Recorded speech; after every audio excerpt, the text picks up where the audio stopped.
Today on the HR Department's Preventing People Problems podcast, we're talking about investigations when things go wrong, dealing with the process, dealing with the emotions, and dealing with the aftermath.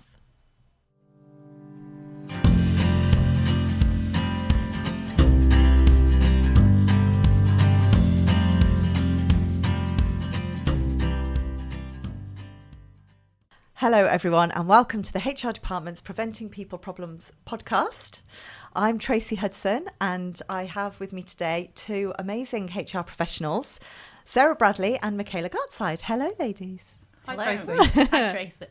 So what we want to talk about today is when it goes wrong with a director or a senior manager, when something goes wrong. So they might have had a grievance against them. They might have, some misconduct, something dodgy at the Christmas party or, a bit of embezzlement, whatever the topic is. So something's gone wrong with a senior person in the business. As a business owner, how do you deal with that, especially if a grievance is against you as the business owner? So let's talk about that. Okay. So, Michaela, let's start off with, business owners just found out that something's happened. The response is always Emotional. There you go. Definitely. So naturally, we're all human beings, and so therefore our first reaction is emotion. Yeah. Can't predict what that emotion will be. For some people it's shock, for some people it's anger, distress. It can be a multitude of emotions. And I think the thing to be is not afraid of the fact you've had an emotional reaction. Yeah. What's really important is what to do with that emotional reaction. And as difficult as it is, you've got to take a deep breath, accept you're having an emotional reaction, but almost do nothing initially. Let that reaction hit you and happen before you jump straight in. Mistakes happen when you allow your emotional reaction to determine your actions. Yeah. But that is so tough in the moment. Absolutely. And particularly, either it's about you, so somebody's making a claim about you, or something's happened with somebody that you have always trusted, trust with your business, has been a confidant for years, whatever it is, you can't avoid it. Yeah. And I think it's actually, sometimes we need to think in advance that this may happen and know that we're going to have an emotional reaction that allows us to go and sit in a dark room, get used to the idea, ring your HR professional and just have a rant before you do anything. Well, The that's worst the thing you can do important. is react. Yeah, the advice is the Yeah. most important thing, isn't it? Definitely. Because the natural thing is to react, tell them to get out, don't trust them, never darken this door again, Yeah, and that's where it makes everything worse. absolutely. Yeah. And if you've received it on email and you feel like replying, reply, but send it to yourself at that moment in time. Yeah, that's a good tip. That's a really good tip. So don't reply to them Yeah, until you've had time, as Michaela said, to move away from the emotions, because it's too easy to do the warrior keyboard and then think later, I could have phrased that differently. yeah, The person that sent the complaint will have sent it on email, and actually they'll already be thinking, I wonder if I should have said that. I wonder I could have said that differently. yeah. So pause is Yeah. good advice. And we'll often say to our clients, have us in speed dial, ready for that emotional moment. Doesn't matter who it is with or what it's about.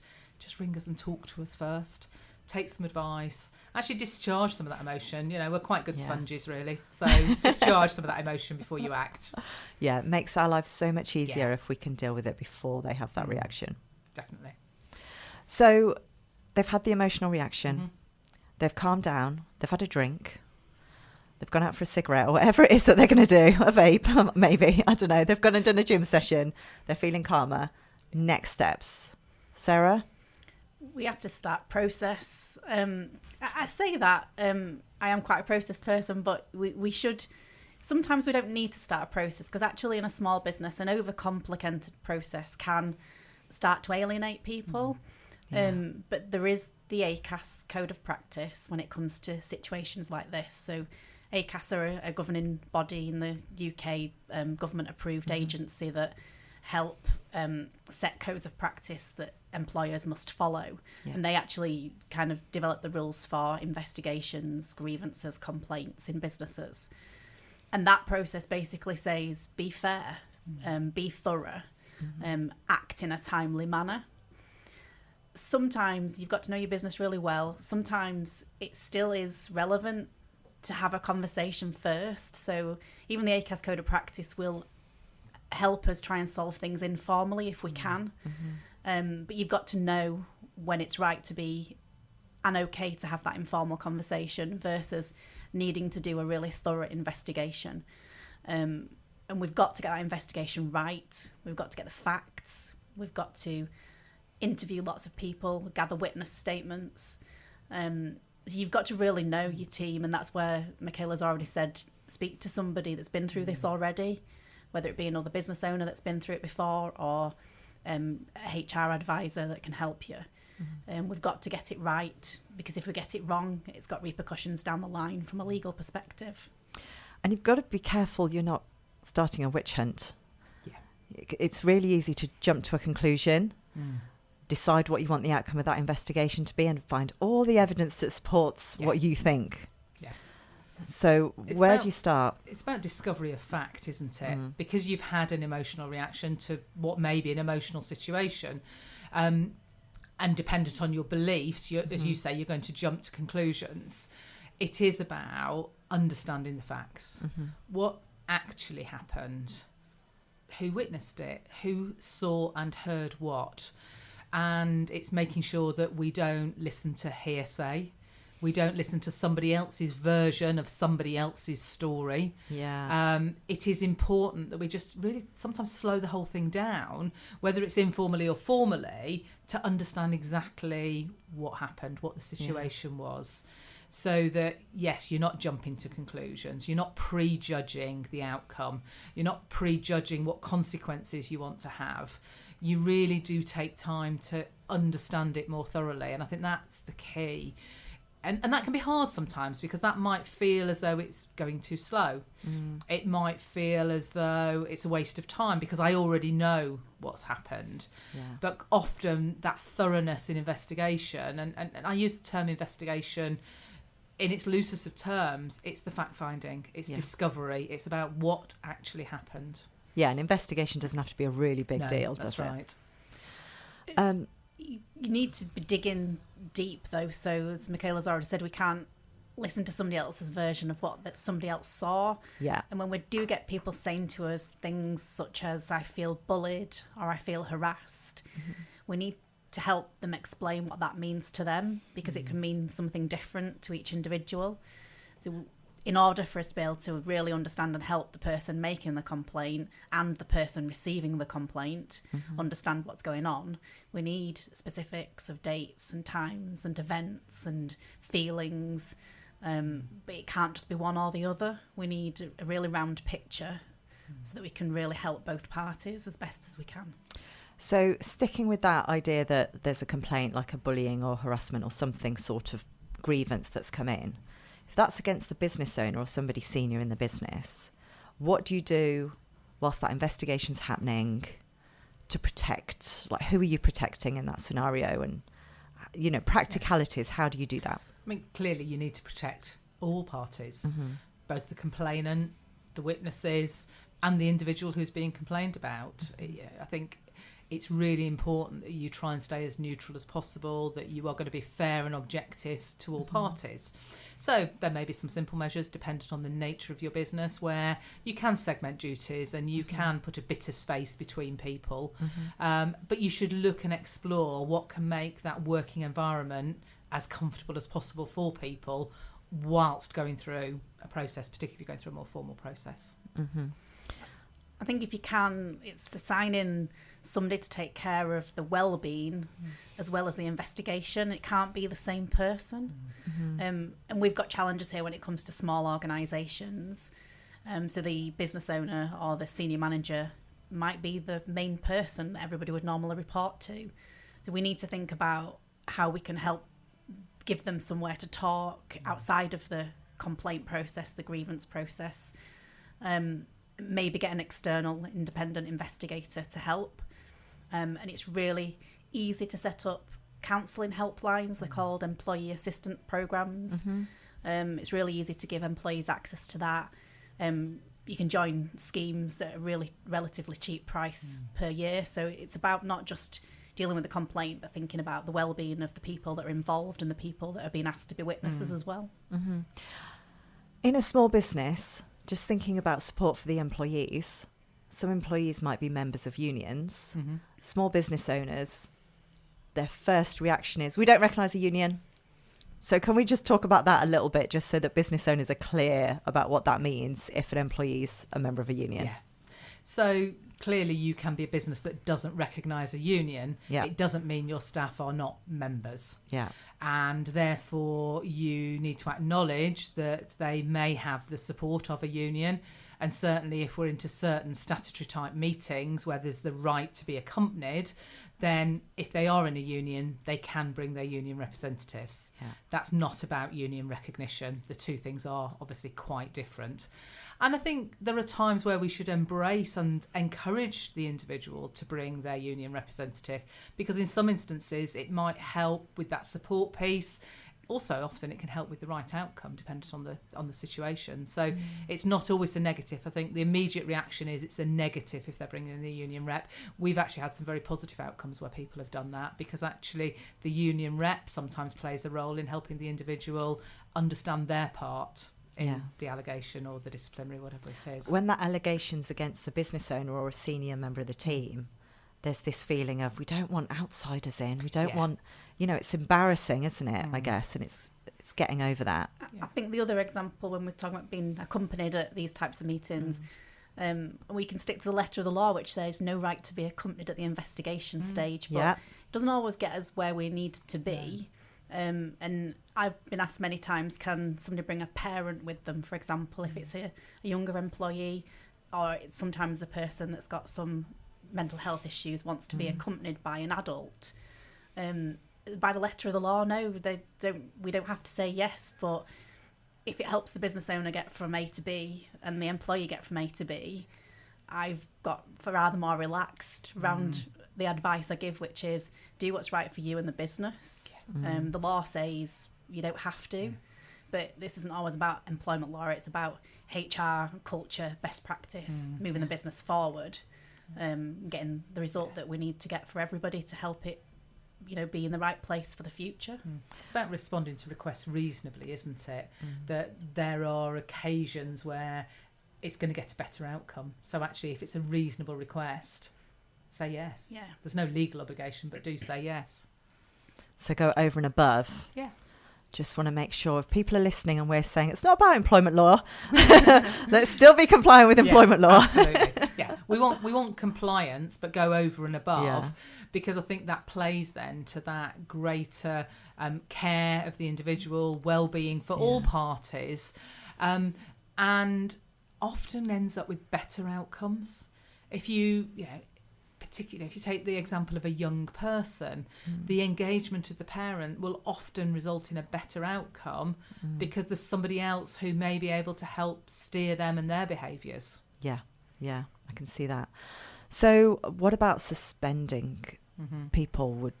When do you do that? When do you not do that?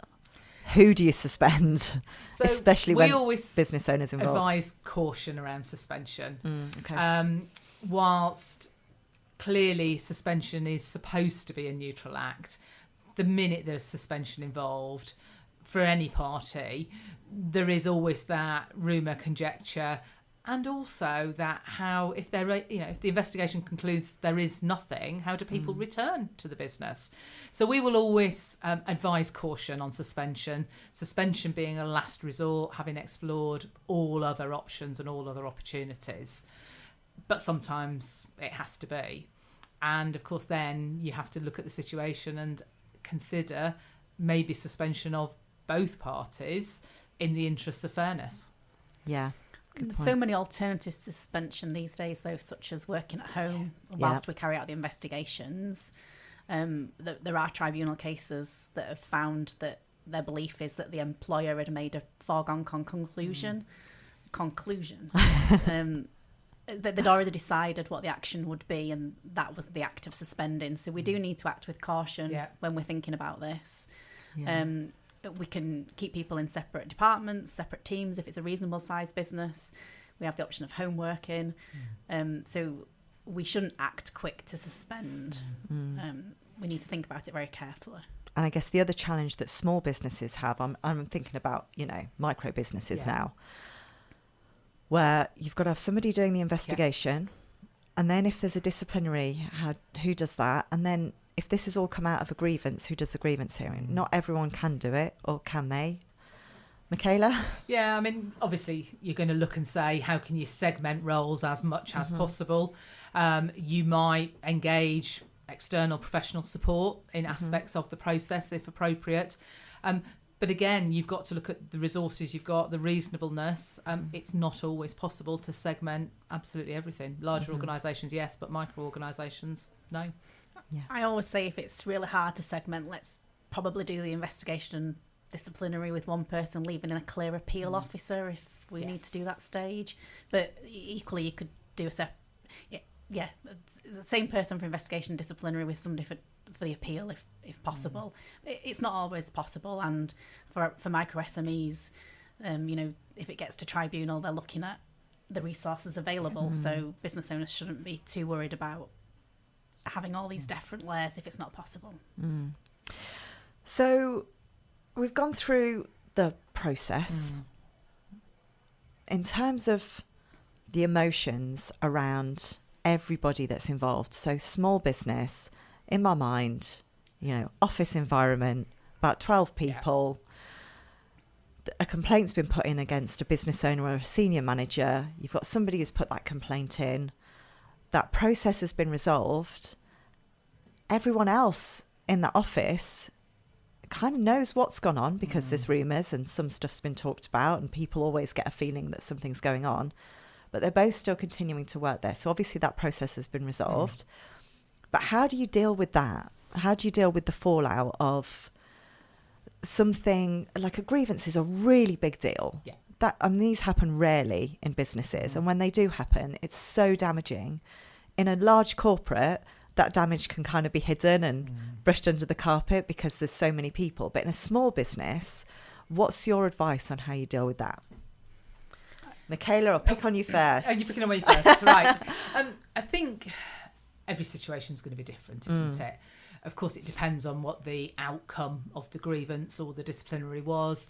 Clearly, it's not necessarily the business of other people in the office. Yeah. But I think ultimately you have to understand that there has potentially been an impact, and you have to look at and say, what's the right solution? What's the moving forward? So, let's say, for example, it's been a grievance and individuals have agreed to mediation and they're moving forward. Your next logical steps are maybe some simple team building exercises about rebuilding the rest of the team, whether it's about rebuilding trust, and actually for them to see that the two individuals who were involved, they have moved on and moved forward. It's not going to be prescriptive, is it? Each situation is going to be on its own merits and require its own solution. But I think you've got to be very mindful of the fact that, particularly if you've pulled in a number of witnesses and that type of thing, there's a lot of people might know about it. Yeah. I think it's really important with the two parties involved. It's most commonly two parties. There can be more. But we get them together and we say to them, what are you going to do if this happens again? What are you going to do if we feel this way about each other again? What's our plan to make sure that you two help each other manage through it together rather than the full process? Because it's not a nice process, that investigation and that grievance.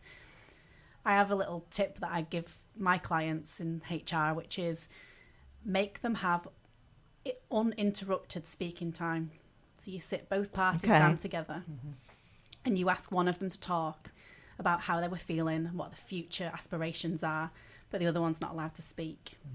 And then the other one speaks and says the same. So how am I feeling? What do I want from the future? But the other side's not allowed to speak. Right. And in that process, we're doing something that we don't do. We're doing something we don't do very often as human beings. We're listening.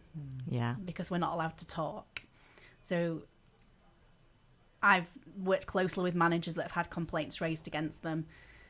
And the manager that's had the complaint raised goes into work feeling, burning sensation in the stomach, sickness, because they don't know how to face that employee.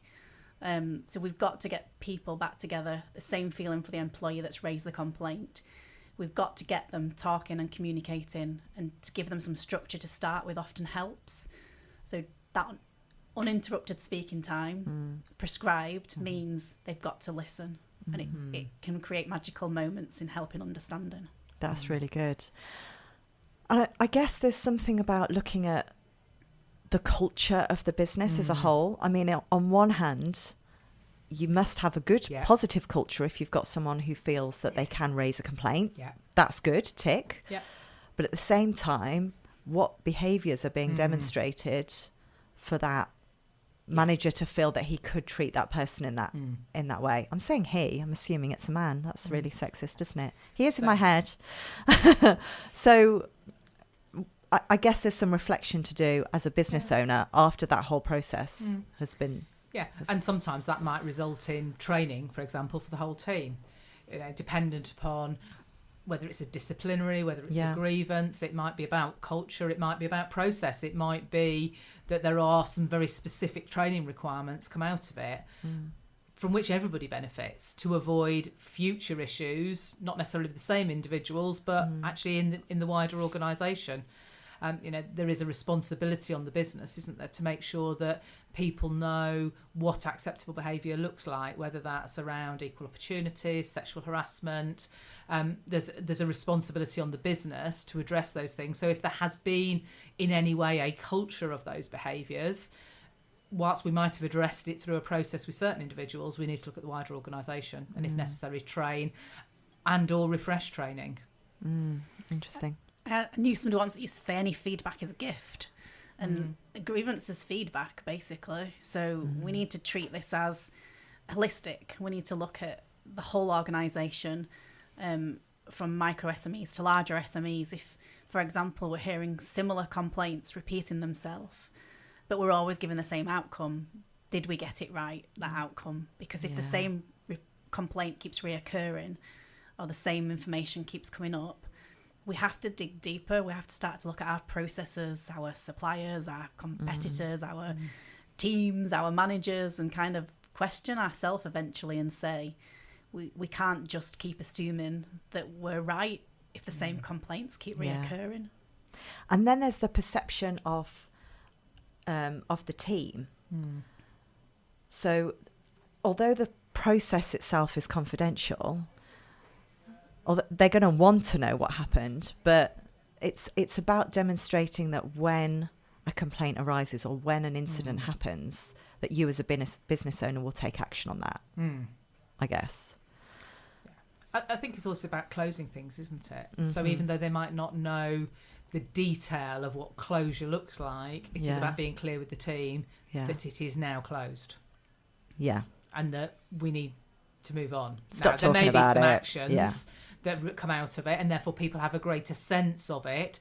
Sometimes it may be actually just being very clear in our messaging that it has been investigated, it has gone through the process, and it is now deemed to be a closed matter.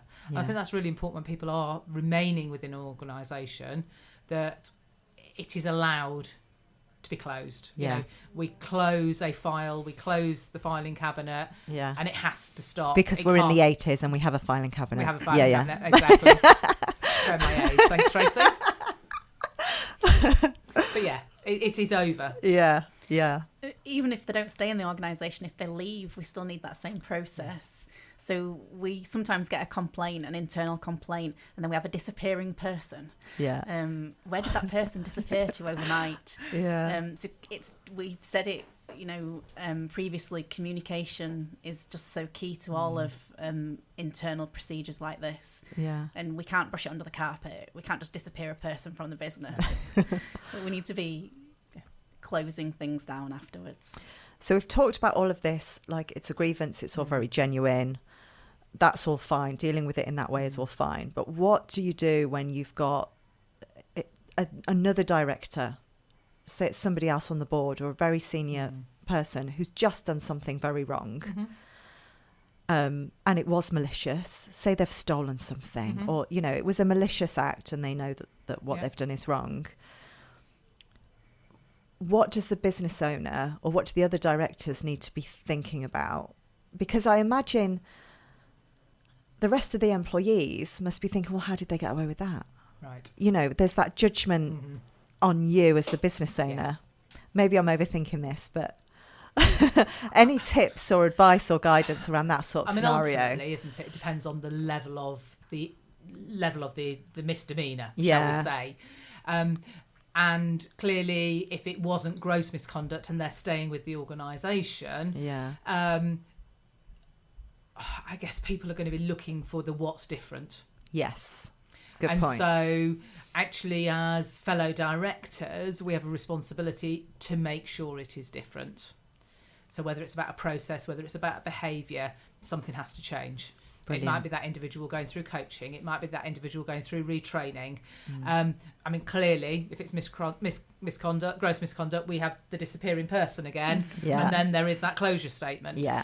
But I think the reality is that people have to believe that something is different. You know, where it was found to be correct, whether it's a disciplinary, whether it's a grievance, the allegation was found to be true, then there's got to be something that's different after the event. Yeah, brilliant. Anything to add, Sarah? You've got to act, haven't you? You can't ignore it, and the team will soon let you know. Yeah. So we just, if it's generally found that somebody has acted out of order at a senior level, we've got to deal with it. We can't brush it under the carpet. We have to face it head on, as challenging as it can be. But there are lots of, for small businesses, there are lots of other businesses out there that have gone through similar situations. Reach out and talk to them, or reach out to a professional HR advisor to support as well. Yeah, brilliant. Thank you two so much. That's been so useful and really interesting. And thank you to everyone for listening.